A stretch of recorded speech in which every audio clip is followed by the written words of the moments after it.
here we are at 7-Eleven. There's many different ones. This one is in Aiea, and we're going to check out their food. So over here, some ice cream. We have some ice creams from Asia. This is a boba tea type of ice cream. We also have some local kind of ice creams. And some ice cake, which all the kids like in Hawaii.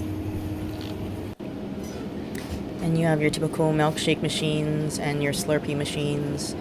But we are unique, and we have different flavors like Haupia and Ubae Slurpees. There are numerous types of different noodles, and also some Japanese pastries. Different kinds of desserts and salads. Some chicken salad there. You've got local favorites like boiled peanuts. There's some strawberry pudding, cheesecakes, and they even sell lau lau and Kalua pig in our 7-Eleven. That's pretty trippy. Here's some ube cookies. Eyeing those out. There's some spaghetti, an Italian type pesto pasta. And you have some spicy ahi sushi here. It looks like some Lychee type of fruits. Got some pho, different kinds of ramen to warm up in the microwave, spicy tuna rolls, cone sushi, different types of local sushis and sandwiches you can grab on the go. You got some pork hash in the cold section you can take home, and also some manapua in the refrigerated section. There's some different kinds of bentos you can pick up. These are breakfast type of bentos with eggs and a meat. You've got fried rice and fried salmon. You got some loco moco bentos over here. And you've got Filipino dishes as well. Pancit with chicken adobo or pork adobo. And amongst the other drinks that are the usuals, you've got different types of drinks from Asia as well in their freezer section. This is the hot item area near the cashier, so you can grab your musubis. They've also got chicken tamales, hot dogs, pizzas, and pork hash and manapua. Okay, so we're back from 7-Eleven, and if you noticed, I had a comment or so, not a lot, but about my pretty shitty background, and I really don't care because I do this as fun, and I don't take it too seriously. But yeah, I mean, my curtains suck. So I put on this green screen. It was cheap from Amazon, and I don't know if it's going to work. It's probably going to look super cheesy because you can probably see the feathering of the body and everything. Probably isn't going to be perfect, but let me know what you think about it. And if it doesn't work, then you're going to see this ugly green screen curtain behind me. But anyway, let's get into it. I have bought, I think it was a little over $32 worth of stuff at 7-Eleven, of things that caught my eye. There's tons of options, as you can see. So we'll start with the hot items before they get cold, and we'll start with the most sought after thing that locals like is our fast go-to Spam Musubi. And I don't like fancy stuff with it. I just want the plain Spam Musubi. I don't like egg with it and all that mochiko chicken stuff. So we'll just go with the Spam Musubi that everybody loves here in Hawaii. And to give you some history about it, it's made by a Japanese woman during World War II. After the Japanese attacked Pearl Harbor, we already had Japanese people living here for years and years for the plantations. But they missed their sushi. Things could not be brought in during the war, so everybody got rations. And that's how Spam became popular in Hawaii, because it was a canned food that could keep and be shipped over to the islands. And she made up the recipe, and it has stuck with us through the test of time, I think. And it's very ingenious. You just fry some thin slices of Spam with a teriyaki-like sauce, wrap some seaweed, nori on it, and you got it. And I think 7-Eleven makes one of the best Spam Musubis on the island. So, you never can fail with this. Always delicious, and a really good go-to snack, something to grab really fast because it's already in the hot counter. And you just open the counter, open it, grab it, and this one costs $1.59. So a cheap, easy meal. Next up, we got some pork hash. Somebody asked me in a recent video that they missed the Manapua Man, and I suggested if you can't find one, they're around, but if you just can't find one, just go to 7-Eleven. They have really, really good pork hash. Another thing they make really good. And they also have manapuas. I am not a fan of manapuas, so I didn't get any. But if you want manapuas, they have all kinds, including the original with char siu. Somebody scolded me about pronouncing char siu, but that's how we pronounce it in the islands.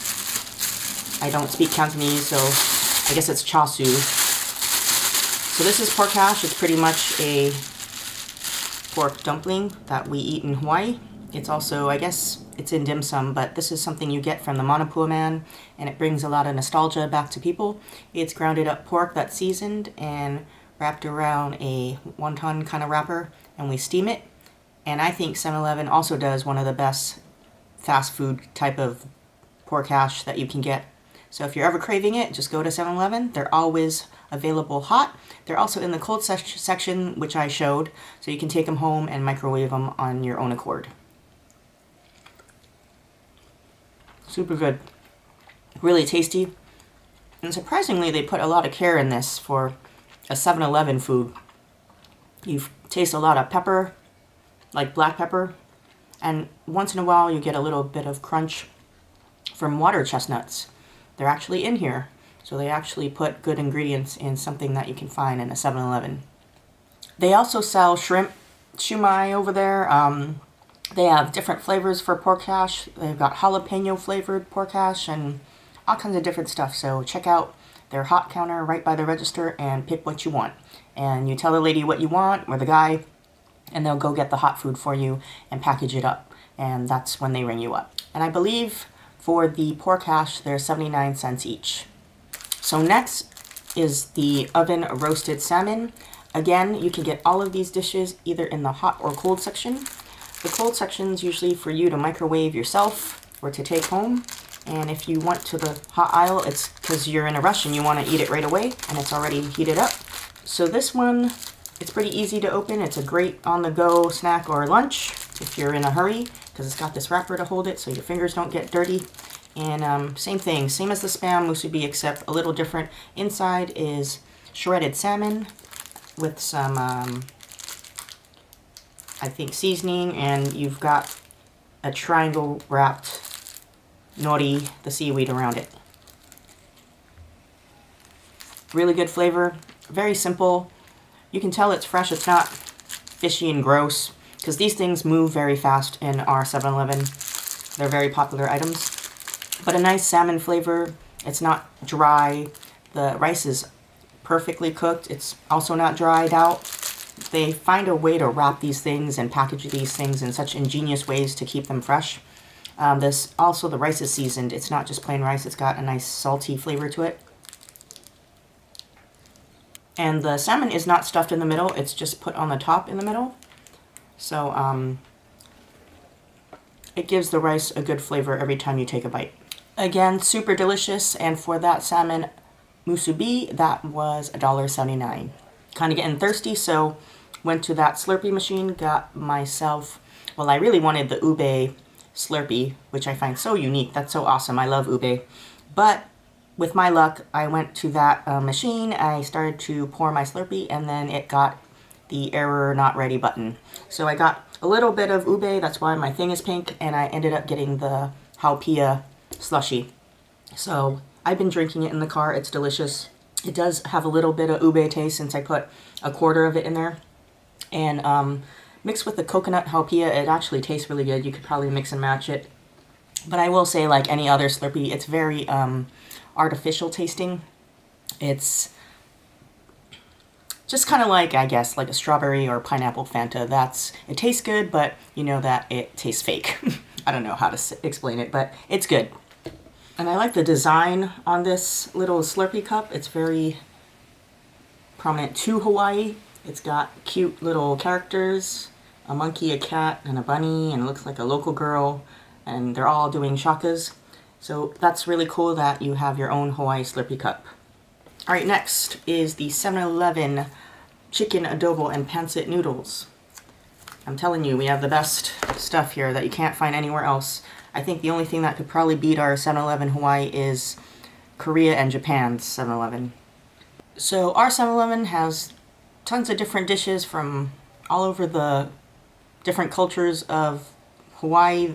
Pretty much like I explained in every video, we have many cultures here that brought their foods over, and one of them are the Filipinos. So this is pancit, which is like a rice noodle dish, and underneath has rice and chicken adobo.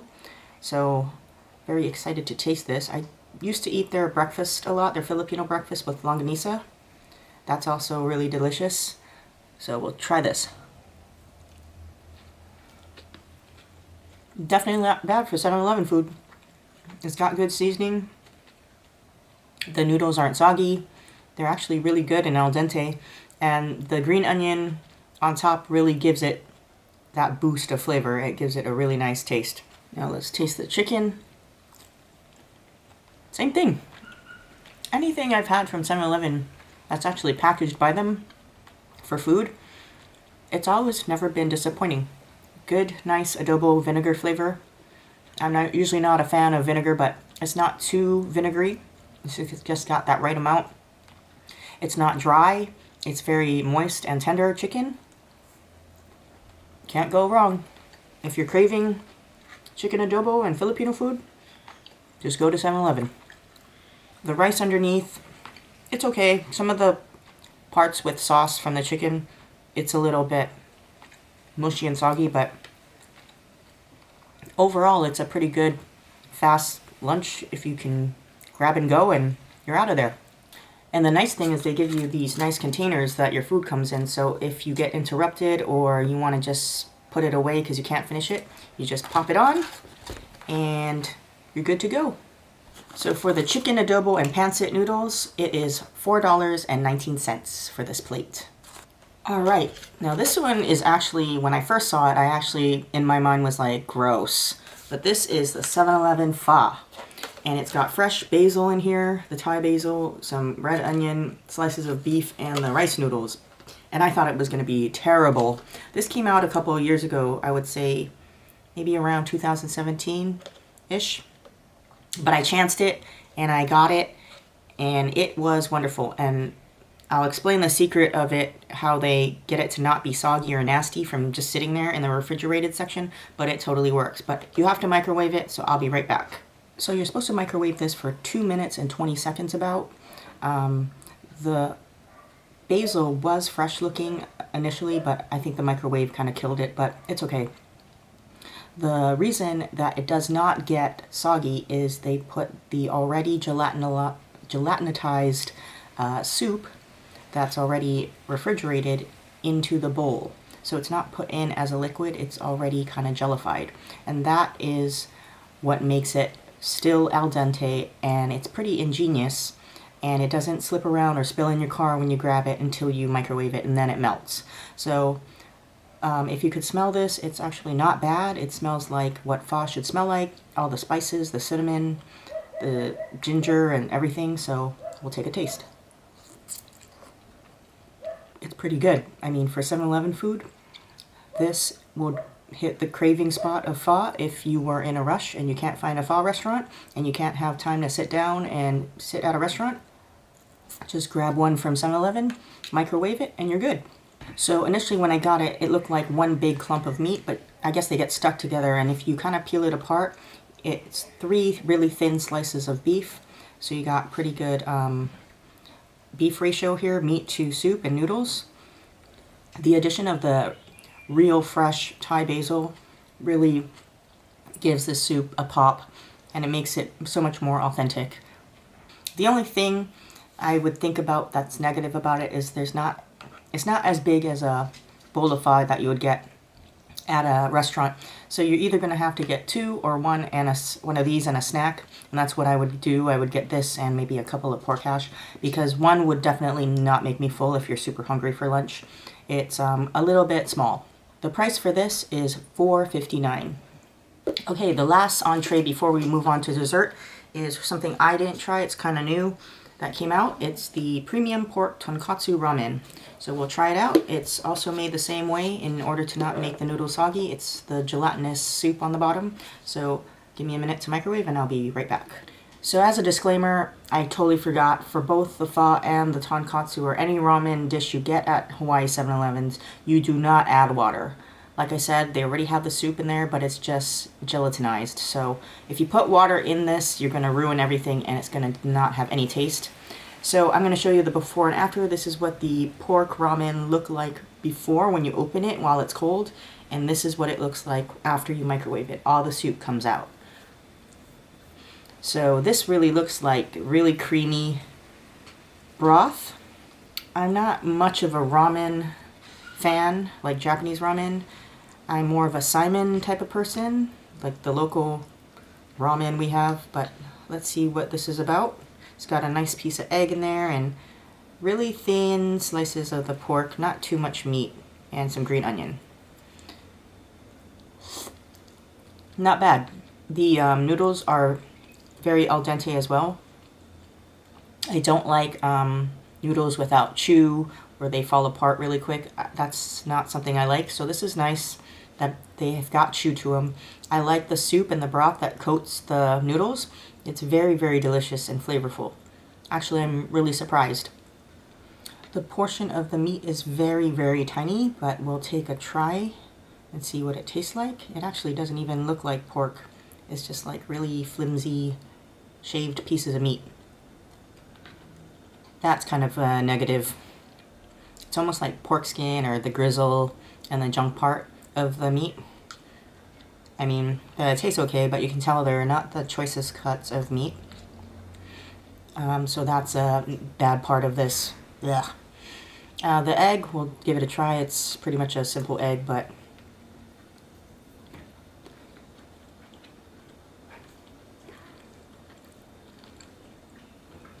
your standard egg, but at least it's cooked well. It's not overcooked and pretty nicely boiled egg. That kind of adds a little bit more dimension to this ramen. But the broth is really delicious. I really enjoy the taste of that. The cons of this, I already said, the meat's kind of gross to me. And it's also small like the pho. So the portion of the noodles, you're definitely not going to be full. It's a good snack, maybe a midnight snack. 7-Elevens here are open 24/7, so if you're ever in the mood for it, it's there, but definitely maybe not for lunch. You need definitely a snack to go with your lunch or a different meal. This will definitely not fill you up if you're hungry. All right, moving on to desserts. We've got one drink, one of my favorites, Calpico. It's a drink from Japan, and they have different flavors. They also have lychee, and strawberry, etc. But I like lychee. That's my favorite. Some people say lychee, but here in Hawaii we say lychee. And I got some Kula strawberry pudding. I'm not too into strawberry pudding, but it was the last one, so I'm assuming it's popular, and it's from Kula, so it's local. So always supporting local. And one of my favorite stores in Kalihi, it is the Ubae store, and they are selling things at 7-Eleven. I've never had these. I usually just get their Ubae cheesecakes, but this one is like Ubae crinkle cookies. So let's dig into the strawberry pudding first, because I've never had that. All right, let's dig into this strawberry pudding. It's very gelatinous and kind of scary looking, but hopefully it's good. Think of it as a creamy jello with lots of cream in it and strawberry taste. I can see a lot of kids liking this as a snack, but I mean, would I buy it again? Maybe not. I think it's probably a refreshing dessert to have if you're super hot during the summer, because it's nice and cold and like jello, but otherwise it's not very special to me. I will say they do use real strawberries. I mean, I don't see chunks in here, but sometimes when I bite, you get some of the strawberry seeds in your teeth. So that's a good thing if they're using real strawberries and not too much artificial flavoring. So for this little gelatinous cup of strawberry pudding from Kula, it is $2.49. So this is that Calpico drink from Japan. Gonna take a sip. I've had it already. It's one of my favorite drinks.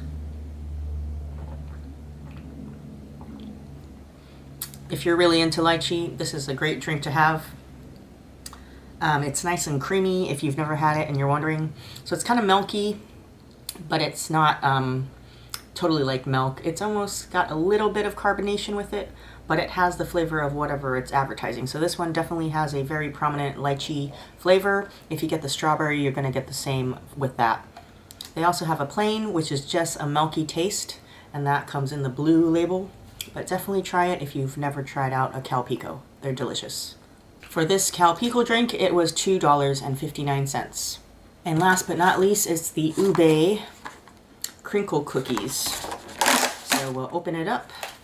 And the great thing about this is that the Ubae store, if you don't know, is right next to Kamehameha Bakery in Kalihi. I was gonna do a dessert tour around Kalihi one day, but there's just so many ideas I have. So I'll get to that one day, but I've been to the Ubae store. I really enjoy their Ubae cheesecakes. If you don't know what Ubae is, it's a purple, kind of like a sweet potato, but it's not a sweet potato. It's a purple root used in mainly Filipino Pinoy cuisine and usually used for desserts. And I absolutely love it. I love Ubae ice cream. Anything Ubae, I'm a fan. So if you're wondering why not go straight to the Ubae store, well, I think this is great that they're selling them at 7-Elevens because there are 7-Elevens everywhere on the island. And if you can't make it to Kalihi and you live far away on the west side, Kapolei, Waianae, or even North Shore, you can get these cookies at a 7-Eleven and you don't have to travel all the way to Kalihi. So I already smell the Ubae. It's a nice, sweet, earthy flavor. I don't know how to describe it, but you know what the smell smells like. So we'll take a taste. It is like a crinkle cookie. It just crumbles in your mouth. But the weird thing is when you bite into it, it's kind of chewy. Very interesting. The whole thing is covered with, it doesn't really look like powdered sugar only. Maybe like a glaze made out of powdered sugar because it's a little bit wet, but very nice glaze over it. Keeps it nice and sweet. Has a very strong Ubae flavor and a very gorgeous color. Very nice purple. Alright, so for the Ubae cookies, it was a little bit more expensive. It was $6.49, but hey, everything Ubae is all the rage today these days, and even if you go to the Ubae store, it's kind of an expensive item. They're not cheap, but very worth it, I think. They're tasty, and one of my favorite things I tried today that I never had. So if I ever crave any Ubae cookies, I definitely go to 7-Eleven if I'm too lazy to drive to Kalihi and grab me some of those. So I hope you liked me showcasing all the different items. I can't obviously showcase all of them because that 7-Eleven is huge and totally full with different items, but the ones that I picked hopefully gives you an idea of what we have to offer in Hawaii in our unique 7-Elevens. I know they're way better than the ones on the mainland that just sell hot dogs and Slurpees, but we've got all kinds of gourmet stuff going on, and I'm really glad that we do because I think it's pretty awesome and makes it unique. So until next time, if you like this video, press the like button and subscribe to my channel if you haven't, and I'll see you again. Peace out.